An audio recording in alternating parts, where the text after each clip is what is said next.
के छ यहाँ आएर दुःख पाउनु मात्रै हो यहाँ बोल्न जान्दैन अस्पताल जाँदा अनि घरिघरि अस्पताल गइरहनु पर्छ। बाउ गए पनि त्यो बच्चाहरू हामी सँगै बस्नु पाए त कति रमाउँथ्यो हाम्रो मनले।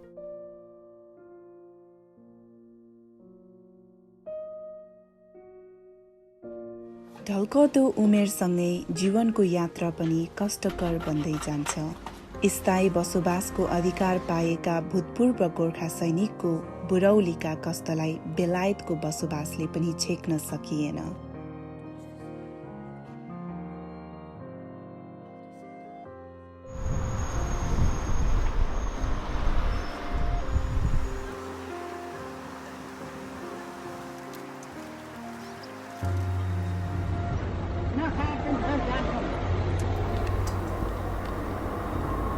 मेरो नाम जितबहादुर थापा हो।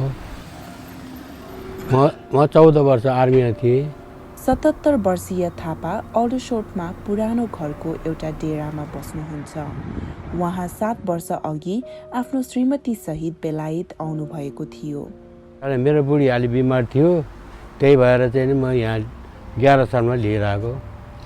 तर 2 वर्ष अघि श्रीमती गुमाएपछि उहाँ एक्लो हुनुभएको छ। यो 11 त हुन्छ भन्छ कहिले पेन्सन गोरासरा दिन्छु भने त्यतिकै हल्लाइरहेको छ। नेपालमा त अब थोरै छ, पुग्दैन। अब मागी भएको छ, सालैपछि मागी हुन्छ। अनि त्यसले अब जस्तै गोराली सरको त्यसले पेन्सन पायो भने करिब हुन्छ कि जस्तो लाग्छ। बहादुरी र इमान्दारिताको लागि गोर्खा सैनिक विश्वभरि चिनिएको छ। यही खुबीको कारण 200 वर्षदेखि गोर्खा सैनिक बेलायती सेनाको महत्त्वपूर्ण हिस्सा बन्दै आएको छ। गोर्खा सैनिकले अहिलेसम्मको प्राय महत्त्वपूर्ण युद्धमा बेलायतको लागि लडेको छ। सन् 2009मा भूतपूर्व गोर्खा सैनिकहरूको गोर्खा जस्टिस अभियानले चर्चित कलाकार जोवाना लम्ली र बेलायती जनताको साथ पाएपछि बसोबासको अधिकारको सफलता हासिल भयो। यही अभियानपछि बेलायती सेनामा कम्तीमा 4 वर्ष सेवा गरेका भूतपूर्व सैनिक र उहाँहरूमा निर्भर पर्ने श्रीमती र बच्चाहरूले युकेमा स्थायी रूपमा बस्न पाउने अधिकार पाए। हजारौं भूपुहरू बेलायत सरे। उहाँहरूको नयाँ घर बन्यो ब्रिटिस सेनाको सैनिक सहर अल्डरसोट। जितबहादुरको डेराबाट केही मिनेट हिँडेपछि भेटिन्छ अर्को नेपाली जोडी। उहाँहरूको जिन्दगी पनि 4 कुने भित्तामै सीमित छ। हुन त नेपालमा अलि हाम्रो गाउँघरमा भनेपछि अलि दुःखै थियो। यहाँ आएर राम्रो सफा सुघर सुविस्ता थियो। अनि खान पनि ठिकै, अब आफूले जे खानु मन लाग्छ त्यही खान पाउँथ्यो। अलिकति नेपालमा छोराछोरी नाति नातिना हुने, यहाँ कोही पनि नहुने, त्यही हो नर्मल लाग्ने।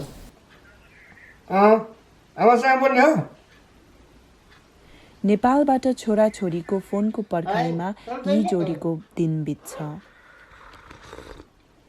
समस्या त त्यही हो। हामी के अरे बोल्न जान्दैन अस्पताल जाँदा अनि घरिघरि अस्पताल गइरहनु पर्छ। कहिले केही हुन्छ, कहिले के हुन्छ, बिमार हुन्छ, घरिघरि अस्पताल जानुपर्छ, मान्छे खोज्नुपर्छ। अब बुढाबुढी भएको नै होला, बिमारी मात्रै भइरहन्छ। बिमार भयो अरू मान्छे खोजेर लानुपर्छ बोल्नलाई, आफू जान्दैन। ओपरेट के हो लिन पनि मान्छे खोज्ने, अनि फेरि बोल्नलाई लिएर जानु पर्यो, गर्दा अर्कालाई मात्रै कति दुःख दिने। यी वृद्ध जोडीको युकेमा अरू कोही आफन्त नभए पनि भावनात्मक रूपमा साथ दिने एकअर्का छन्। तर एकल महिला टीका गुरुङको लागि भनी त्यो अवसर नै उपलब्ध छैन।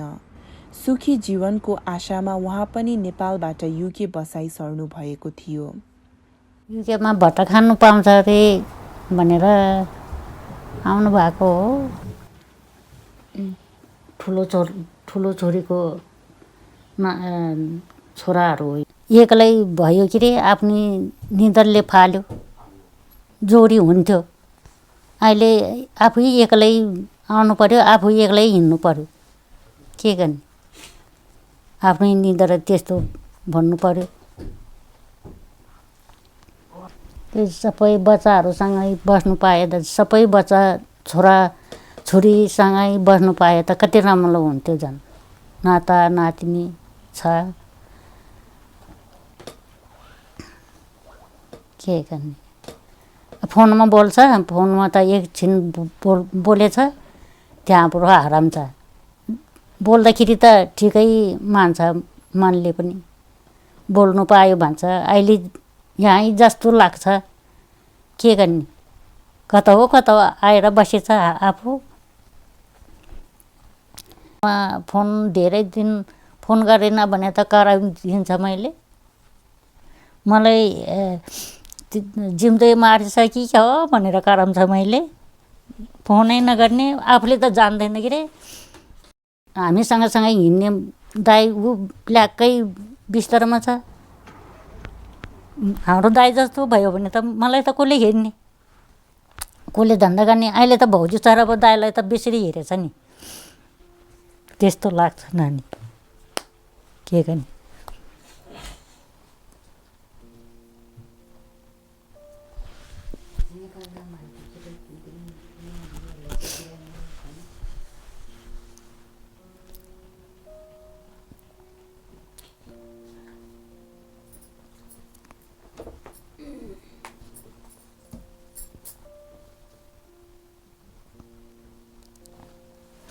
हिजो दिनभरि उहाँ गएर बस्यो, बात गर्दा परिवारसँगको बिछोडले त्यसै त मनमा पीडा थियो, त्यसमाथि आफन्त दाइ थल परेपछि टिका झन् चिन्तित भएको छ। हिँड्दाखेरि चिन्ने थियो, अरू मान्छेले त। हाल उहाँ भाडाको सानो कोठामा बस्नुहुन्छ। घरबेटीले डेरामा भेट्नु नदिएपछि हामीले उहाँलाई साथीको घरमा भेट्ने योजना गर्यौं।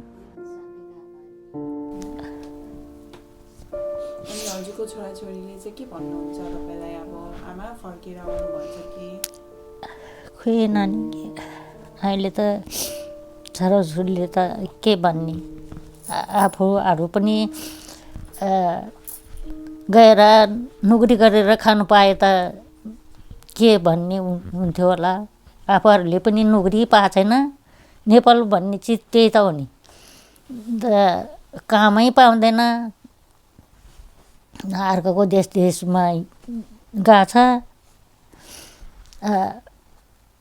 एउटै गाउँमा एउटै देशमा बस्नु पाए पो सबै रमाउँथ्यो। कोही कता छ, कोही कता छ।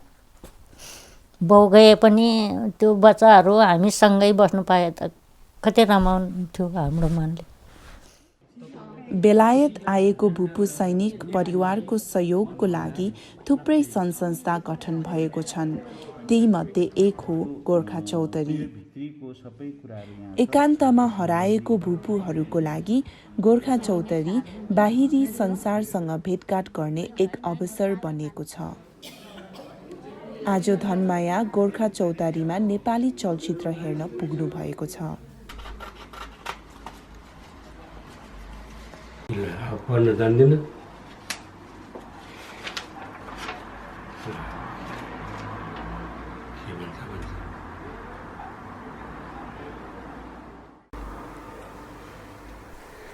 दुःख छ। यहाँ त यी पुरा अङ्ग्रेजीमा चिठी आउँछ, आफूले पढ्नु जानेछ। आति त्यहाँ आएर बसेछ, त्यतिकै राखेछ। म हिजो आति 6 गते आएको, अब कसलाई पढाउन लाउने? तिमीले पढेर जाऊ त नानी, कस्तो हुन्छ है।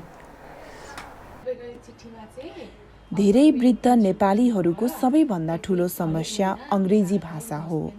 अङ्ग्रेजी नजान्दा दैनिक कामको लागि नि अरूको भर पर्नु बाध्य भएका छन्।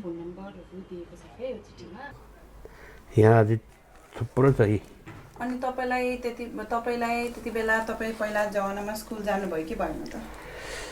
स्कुल हामीलाई त अब स्कुल त इङ्ग्लिस पढाएन, खालि रमन गोर्खाली पढायो। त्यही भएर अप्ठ्यारो परेछ हामीलाई त। त्यतिखेर हामीलाई इङ्ग्लिस पठाइदिए भए अहिले हामीलाई सजिलो हुन्थ्यो।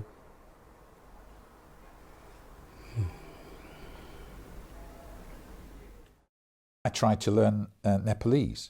मैले नेपाली सिक्ने प्रयास गरेको थिएँ, तर यो उमेरमा नयाँ भाषा सिक्न निकै अप्ठ्यारो रहेछ, त्यसैले सिक्न छोडिदिएँ। यी वृद्ध गोर्खा र उनीहरूका श्रीमतीहरू जो 20, 30, 40 वर्षदेखि अङ्ग्रेजी भाषासँग टाढा रहे, उनीहरूलाई अङ्ग्रेजी सिक्न कति अप्ठ्यारो हुन्छ म सजिलै अनुमान गर्न सक्छु। उनीहरूका लागि आवश्यक परेको बेलामा हामी समुदायको हैसियतले पनि भाषा अनुवादको सेवा दिनुपर्छ। के पकाउनु भएको छ त?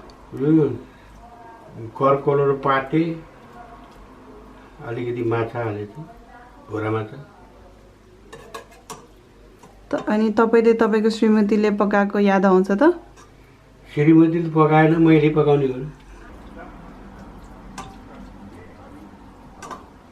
के गर्दैछ साथीहरू?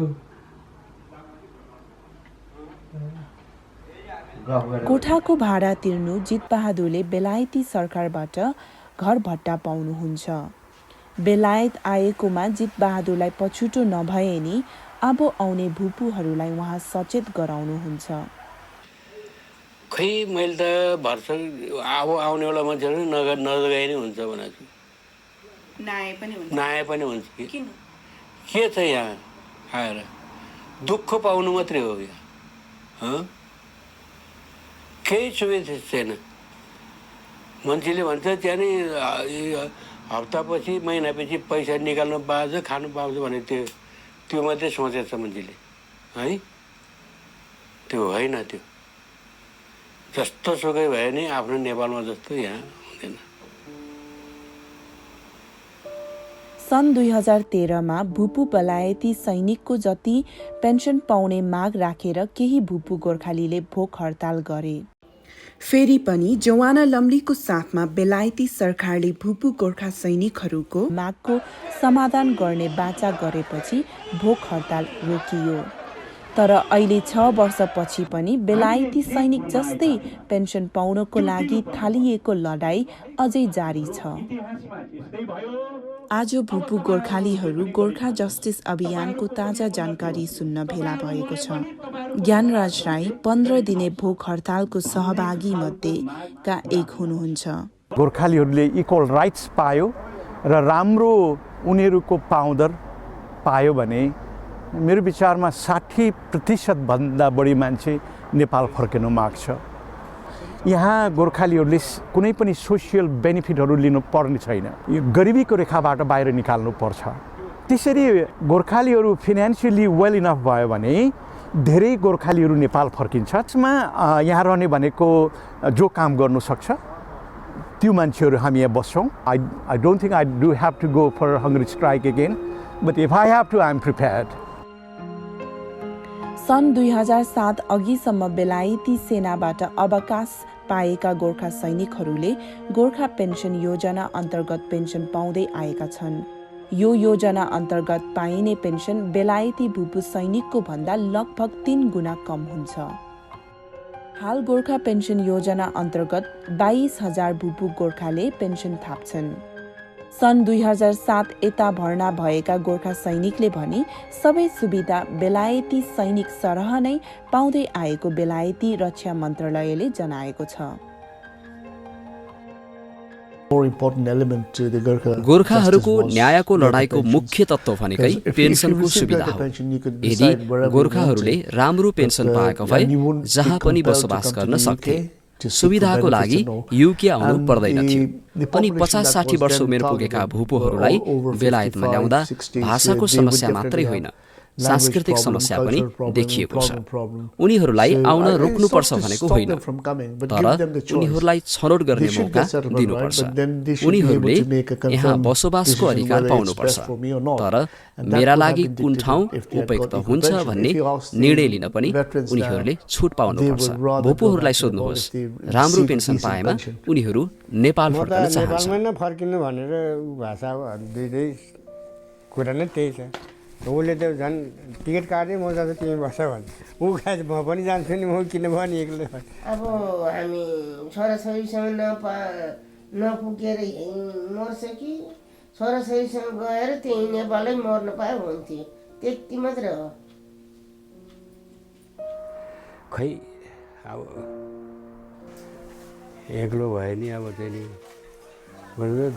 अब जान्छु भनेको खै यहाँको कुराहरू केही मिल्छ कि भन्ने विचार मात्रै बसेको हो न त म जानेवाला हो म छोराबारीले आइज कि आइज भनिराखेको छु नातिनी बुहारीले त्यस्तै